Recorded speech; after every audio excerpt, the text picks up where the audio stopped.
சமூக நீதி தமிழன் என்பதே நாம் அனைவரின் அடையாளம் என சபாநாயகர் அப்பாவு தெரிவித்துள்ளார். நெல்லை பாளையங்கோட்டையில் நடைபெற்று வரும் 2வது பிரணை இலக்கிய திருவிழாவில் கலந்து கொண்டு அவர் பேசியதை தற்போது பார்ப்போம். மறைந்த தலைவர் கலைஞர், நம்முடைய திராவிட வழியில் வந்த தலைவர்கள் எல்லாம் நாமெல்லாம் ஜாதியால் நம்மை யாரும் பிரிக்க முடியாது, மதத்தால் நம்மை யாரும் பிரிக்க முடியாது, திட்டமிட்டே சில பேர் இந்த செயலில் ஈடுபடுவார்கள். நாம் எல்லாம் ஒரே ஜாதி, தமிழ் ஜாதி, தமிழன் என்பதுதான் நமக்கு அடையாளம் என்று அதை மட்டும் முன்னெடுத்துக் கொண்டிருப்பவர் தான் இன்றைய முதல்வர் மு.க. ஸ்டாலின் அவர்கள். ஆகிய கல்விதான் நம்மளை ஒற்றுமைப்படுத்துகிறது. நாம் தமிழன், தமிழன் தான் நமக்கு வேறு அடையாளம் இல்லை.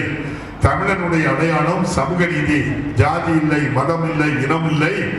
ஒட்டு மொத்தமாக தமிழன் என்ற அடையாளம், சமூக நீதி என்ற அடையாளம், அதுதான் திராவிட மாடல்.